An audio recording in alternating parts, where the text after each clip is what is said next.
आज हम पढ़ने वाले हैं हमारे हिस्ट्री का चैप्टर 4 जो कि सेकंड टर्म का पहला चैप्टर है। हम जियोग्राफी बुक के दोनों चैप्टर कंप्लीट कर चुके हैं एंड आज हम इसको स्टार्ट करते हैं। देखिए जैसे कि हमने पढ़ा था जियोग्राफी में जो हमारा सेकंड चैप्टर था वनों के बारे में, इससे थोड़ा बहुत रिलेट करता है ये।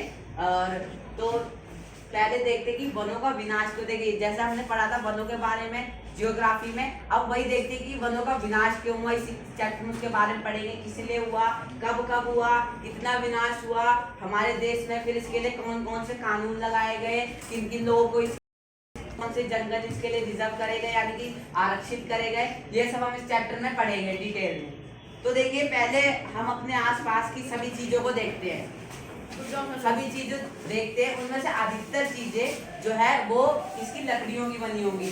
जैसे ये ब्लैक बोर्ड हो गया, ये जो टेबल पे बैठे हैं डेस्क बेंच पे, ये भी अधिकतर लकड़ी की होती हैं। घरों में जो डोर्स होते हैं वो भी। तो जैसे मैंने बताया कि जो हमारे पास मौजूद अधिकतर चीजें हैं, मोस्टली मतलब ज्यादातर चीजें वो लकड़ियों की बनी होती है। अब हम ये जानते हैं कि लकड़ियां आती कहाँ। अब ये तो है नहीं कि अपने घर में गमले में पेड़ लगा लिया तो उससे हमारी लकड़ी की सारी जरूरतें पूरी हो जाएंगी, ऐसा नहीं है। लकड़ियां आती हैं बड़ी बड़ी जंगल से, और केवल लकड़ी नहीं, जंगल हमारी मतलब हमें जीने के लिए बहुत सारी चीजें देते हैं। एग्जाम्पल के रूप में लेते हैं कि जैसे कि किताब का जो कागज है उसके वो जो लुगदी से बनता है, उसका एक पेड़ होता है, वो कहाँ होता है जंगल में। हम घर में तो ऐसे उगा नहीं सकते कि छोटा सा प्लॉट है उसी में उगा लिए, बहुत बड़े लेवल पे चाहिए होगा। और क्या हुआ, मेज कुर्सियां वो भी लकड़ियों की बनती हैं। और ये नहीं कि सिर्फ हमारे लिए काफी बड़े पैमाने पर बनती हैं। तो जैसे कि बताया मैंने कि केवल हमारे लिए नहीं, बाकी दूसरे देशों से हमारे देश के लिए आयात निर्यात होता है काफी चीजों का, जिसमें जंगल का बहुत बड़ा रोल है। जैसे लकड़ियां हो गई, चंदन की लकड़ियां, वो उनके पेड़ बहुत कम होते हैं और मुश्किल से पाए जाते हैं। और भी चीजें जैसे रंग हो गया, आज के टाइम में तो केमिकल द्वारा बनाए जाते हैं। पहले रंग कैसे बनते थे, से बनते थे, लकड़ियों से बनते थे, जो कि एकदम हर्बल होते थे, नेचुरल। और उनके लिए बहुत बड़े पैमाने पर फूलों का या उनकी लकड़ी मतलब जो अलग अलग प्रकार की लकड़ी होती है, चंदन की लकड़ियों का उपयोग किया जाता था, जिससे क्या है उनके पेड़ों की कटाई की जाती थी, जिससे उनके पेड़ कम होते गए। और भी कई चीजें जैसे मसाले लोग मिलाते हैं खाने में, क्योंकि उसके बिना स्वाद ही नहीं आता। क्या आपको मैं कहूँ कि सिर्फ सिंपल नमक डाल के आप खाना खा सकते हो? नहीं, मसाला तो जरूरी है। और वो कहाँ से मिलता है? पेड़ से। जैसे टर्मरिक हो गया, हल्दी, हल्दी का भी पेड़ होता है और वो उसका मसाला बनता है, मतलब बहुत इंपॉर्टेंट होता है, हमारे खाने में लगभग रोज ही डलता है और वो हमारे लिए बहुत ज्यादा बेनिफिशियल होता है। अगर हम उसको खाते हैं तब भी वो हमारे को प्रोटेक्ट करता है। मतलब जैसे बोलते हैं कि कोरोना टाइम में बोलते थे ना कि हल्दी वाला दूध पियो ऐसे, या कभी चोट लग जाती है तब भी बोलते हैं कि हल्दी डाल के दूध पियो जिससे कि जल्दी चोट सही हो जाए। और जो हल्दी है वो स्किन पर लगाने से भी स्किन जो है और अच्छी हो जाती है, जैसे शादियों में लगाते हैं, रस्म होती है हल्दी की, तो वो चीज है। अब देखिए पढ़ते हैं कि बांस, जलवान की लकड़ी, घास, कच्चा कोयला, पैकिंग में उपयोग होने वाली वस्तुएं, फल फूल, पशु पक्षी, ढेरों सारी चीजें भी जंगलों से ही आती। जैसे मैंने आपको बताया अमेज़न या पश्चिमी घाट के जंगल के एक ही टुकड़े में पौधों की कम से कम 500 अलग प्रजातियां हैं।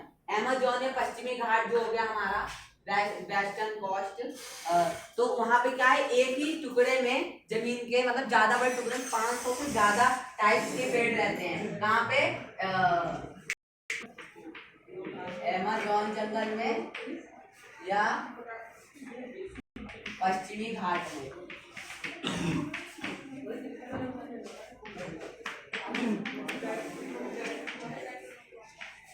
500 से अधिक प्रकार के पेड़, कहाँ पे? बहुत छोटे एरिया में, ज्यादा बड़े नहीं, छोटे एरिया में अलग अलग टाइप के पेड़ होते हैं। ठीक है, अब देखते हैं कि विविधता तेजी से लुप्त हो रही। विविधता यानी कि प्रजाति, अलग अलग टाइप्स की पेड़ों की जो प्रजाति है धीरे बड़ी जल्दी तेजी से लुप्त हो रही, गायब हो रही है। और उसका कारण क्या है? उसका कारण औद्योगिकरण का दौर यानी कि प्रोडक्शन का दौर। और प्रोडक्शन के लिए किस चीज की मांग है? लकड़ियों की। अब लकड़ी एक फसल तो है नहीं कि 4 महीने में उग गई। गेहूं जैसे बोया हमने ठंड के टाइम में और मार्च में अप्रैल में उसको काट लिए, 4 महीने में फसल बन गई। जो पेड़ बड़े बड़े उनको उगने में 10, 12, 15 साल भी लग जाते हैं और भी ज्यादा टाइम लग जाता है। वो पेड़ के हिसाब से उस पर डिपेंड करता है। तो औद्योगिकरण का अब देखते हैं पहले कि इसके कारण क्या क्या है, जो विविधता है वो लुप्त कैसे हो गई। देखो पहला तो कारण है कि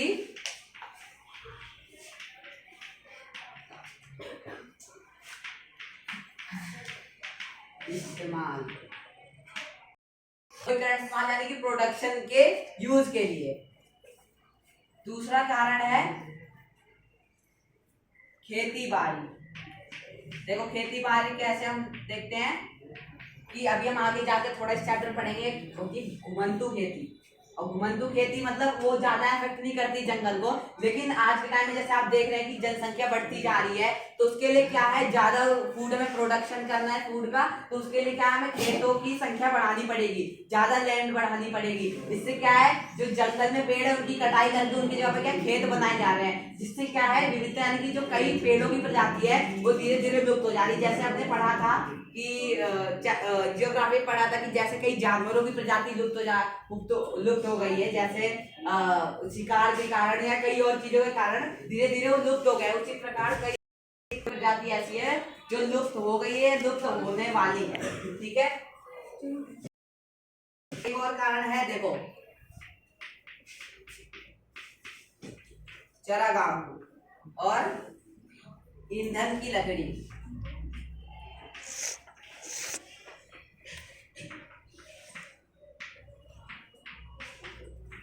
अच्छा देखो, इस चैप्टर में जो बात हो रही है ये मतलब थोड़ी पुरानी बात है, लगभग आज से 100-150 साल पुरानी है, मतलब अभी रिसेंटली की बात नहीं है, पुरानी बात इसमें बताई गई है, अंग्रेजों के टाइम की बात बताई गई है। और उस टाइम में ईंधन की लकड़ी यानी कि उस टाइम में लकड़ी का बहुत ज्यादा प्रयोग होता है ईंधन यानी फ्यूल के रूप में। अब कैसे, मान लो घर में चूल्हा भी जल रहा है तो वो लकड़ी से जलेगा। उस टाइम में गैस भी होती थी, ना एलपीजी होती थी, ना सीएनजी, एंड कोई मतलब गैस होती थी, लेकिन लोगों को पता नहीं था उसके बारे में, इतनी रिसर्च नहीं हुई थी, तो लोग क्या ईंधन के रूप में लकड़ी का, कोयले का यूज करते थे जो कि जंगल से मिलती है। और जो ट्रेन होती है, ट्रेन को चलाने के लिए भी पहले के टाइम में कोयले का उपयोग किया जाता था। ट्रेन में कोयला डाला जाता था जिससे कि स्टीम बनती थी और उससे वो इंजन चलता था, स्टीम वाला इंजन जो होता था। ठीक है, तो उसके लिए भी बहुत ज्यादा, अब देखो मैं एक एग्जांपल देता हूँ, जैसे कि पहले के टाइम में जो ट्रेन चलती थी उसको 1 मील चलने के लिए, 1 मील में लगभग 1.5 किलोमीटर होता है, 1 किलोमीटर से ज्यादा 1.5 किलोमीटर, और उसके लिए उसको 1 मन मतलब एक अगर उसको मील चलना है ट्रेन को, तो उसके लिए उसको 1 मन लकड़ी यानी कि लगभग 40 किलो लकड़ी की आवश्यकता होगी। सोचो एक मतलब 1.5 किलोमीटर चलने के लिए 40 किलो लकड़ी की उसको आवश्यकता होगी। अब देखते हैं कि 1700 से 1995 के बीच 139 लाख वर्ग किलोमीटर जंगल कुल क्षेत्रफल का 9.3% क्या कर दिया गया, काट दिया गया। कितना, 139 लाख वर्ग किलोमीटर, जो कि पूरे मतलब जितने भी जंगल हैं हमारे देश में या हमारे भारत में, उसका कितना परसेंट है, 9.3%। तो जो मतलब अभी आपको सुनने में कितना छोटा लगा 9.3, लेकिन 9 अभी यहाँ पे अगर 1% भी अगर जंगल काट दिए जाए ना और ज्यादा, तो हमारे भारत में बहुत ज्यादा उसका इफेक्ट पड़ेगा, बहुत ज्यादा ग्लोबल वार्मिंग बढ़ जाएगी, जिससे हमें उसका पता चलेगा कि 1% की क्या वैल्यू है। तो सोच सकते हैं कि 9.3% अगर काट दिए गए जंगल तो क्या हुआ होगा। अब क्यों काटे गए, जंगल साफ कर दिए गए, वन विनाश कर दिया गया, यानी कि डिफोरेस्टेशन, जंगल की कटाई को डिफोरेस्टेशन यानी कि वन विनाश कहते हैं। और यह एक सदी से चली आ रही है, एक समस्या है कि लोग जंगलों को काट रहे हैं, लोग उसकी इंपॉर्टेंस को नहीं समझ पा रहे हैं। ये एक समस्या जो सदी यानी कि सालों से चली आ रही है। इसका व्यवस्थित और व्यापक रूप, औपनिवेशिक शासन, औपनिवेशिक शासन यानी कि जो ब्रिटिश का शासन था उनको हम बोलते हैं। जैसे खेती, सन 1600 में हिंदुस्तान के कुल भूभाग के लगभग छठे हिस्से मान लो 1600, लगभग आज से 422 साल पहले 1600 में हमारे पूरे भारत हिंदुस्तान के 1/6 यानी कि पूरे भारत के एक हिस्से पर, छठे में से एक हिस्से पर खेती की जाती थी। इसको हम एक इजी वे से समझते हैं। मान लो एक सर्कल है, सबने पढ़ा होगा मैथ में फ्रैक्शन तो पढ़ी होगी, ऐसे हम इसको 6 पार्ट्स में डिवाइड कर लेते हैं। 6 पार्ट्स में डिवाइड हो गया। मान लो ये पूरे भारत का जो है क्षेत्रफल है, एरिया है, तो उसमें से 1/6 यानी कि 6 का 1 भाग जो है वो खेती के लिए यूज किया जाता था। और वर्तमान में यानी कि प्रेजेंट में, आज के टाइम में यूज किया जाता है 50%, यानी कि 3/6 या इसको हम 1/2 भी, मतलब जितना क्षेत्रफल है पूरे भारत का उसका आधा जो है वो किसके लिए, खेती के लिए यूज किया जा रहा है। और इसका मुख्य कारण क्या है, आबादी का बढ़ना। अब आबादी बढ़ेगी तो खाद्य पदार्थ यानी कि जो खाने की चीजें होती हैं उसकी और मांग बढ़ेगी तो प्रोडक्शन के लिए खेत भी बढ़ेंगे, खेत बढ़ेंगी तो जंगलों की कटाई होगी, और कटाई होगी तो डिफोरेस्टेशन यानी कि वन विनाश बढ़ेगा। अब देखिए, खेत की सीमाओं को बढ़ाया, जंगलों को साफ करना। खेत की सीमाओं को बढ़ाना है हमें, तो जंगलों को क्या करना पड़ेगा। औपनिवेशिक काल में खेती में तेजी से फैलाव हुआ। खेतों के फैलाव की वजह क्या थी, कई वजह थी, अलग अलग वजह थी। खेत बढ़ने की अलग अलग वजह थी। पहला था खाद्यान्न और औद्योगिक फसलें। खाद्यान्न जो खाने की फसलें होती हैं और औद्योगिक जो प्रोडक्शन के लिए यूज की जाती है। जैसे एग्जांपल लेते हैं गेहूं। गेहूं का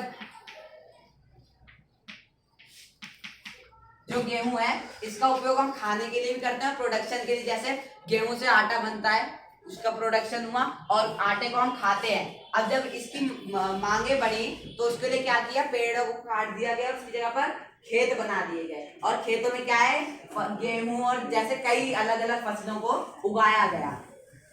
अब जो खाद्यान्न थे उनको क्यों उगाए, खाद्यान्न मतलब जो खाने पीने की चीजें होती हैं। सिंपल सी बात है, पेट भरने के लिए। अब हम खाएंगे नहीं तो जिंदा कैसे रहेंगे। और जो औद्योगिक फसलें थी उनको क्यों उगाया गया है, कच्चे माल के लिए। जैसे हम पढ़ा था हमने कि उसमें मानव संसाधन में इकोनॉमिक्स का जो चैप्टर था उसमें हमने पढ़ा था कि जो प्राथमिक क्षेत्रक होते हैं वो कच्चे माल का प्रोडक्शन करते हैं और वो द्वितीय क्षेत्रक को देते हैं, तो वो कच्चे माल का प्रोडक्शन करते हैं। ऐसे इसमें कच्चे माल के प्रोडक्शन के लिए क्या करा गया था, औद्योगिक फसलों को उगाया गया था। इन फसलों का उत्पादन बढ़ा और मांग भी। अब उत्पादन बढ़ा और मांग भी बढ़ी।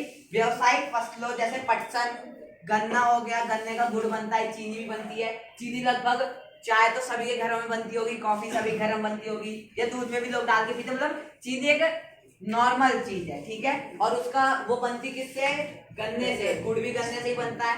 और चीनी अधिकतर मिठाइयों में भी उपयोग में ली जाती है, उसके बिना मिठाई मीठी नहीं होगी तो उसका नाम ही मिठाई कैसे होगा। तो इसलिए क्या हुआ, गेहूं का भी प्रोडक्शन बढ़ा। और ये क्या थी, औद्योगिक फसल थी जिससे प्रोडक्शन किया जा रहा था।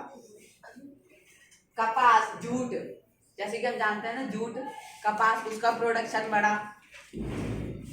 अब दूसरी वजह क्या थी कि औपनिवेशिक सरकार ने जंगलों को अनुपादक समझा। अनुपादक यानी थी कि उससे जितनी चीजें ले सकते हो वो ले लो। लेकिन आगे हम जाके पढ़ेंगे कि बाद में उनको भी थोड़ा बहुत समझ आया और फिर उसके लिए उन्होंने कुछ फैसले लिए। अब वो अभी पढ़ेंगे क्या है वो।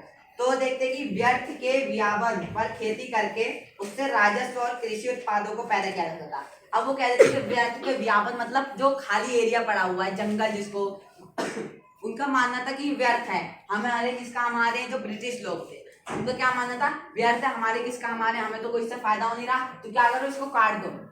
काट के और यहाँ पे क्या करो, खेती। उससे क्या होगा, एक तो प्रोडक्शन मिलेगी और दूसरा क्या होगा, लगान मिलेगा यानी कि टैक्स। अब पहले के टाइम पे क्या था कि जो भी किसान था वो अगर अपनी जमीन पर प्रोडक्शन करता था तो उसको राजा को और या तो ब्रिटिश को जो है टैक्स देना पड़ता था एक अमाउंट में। तो सेम यही चीज थी कि अगर जमीन क्या है, लगान यानी कि टैक्स भी बढ़ जाएंगे और जो प्रोडक्शन है वो भी बढ़ जाएगा। और प्रोडक्शन का वो करते क्या थे, उन्हें ये थोड़ी था कि इंडिया में बेचा जाएगा, इंडिया के लोगों का भला होगा, ये नहीं। वो उसको क्या, अपने ब्रिटेन में उसकी बहुत ज्यादा मांग थी जो इंडिया में प्रोडक्शन होता था जिसका, तो वो सस्ते दाम पे यहाँ से प्रोडक्शन करा के और उसको एक्सपोर्ट करा देते। कहाँ पे करा देते, ब्रिटेन में, जहाँ के थे वो ब्रिटिश लोग, ब्रिटेन यानी कि अपने देश में, और वहां पे महंगे दामों में बेचकर फायदा कमाते थे। अब आय में बढ़ोतरी भी होगी उनके, इसी कारण से सब लगान मिलेगा, प्रोडक्शन ज्यादा होगा तो आय क्या होगी, उनकी जो इनकम होगी वो बढ़ जाएगी।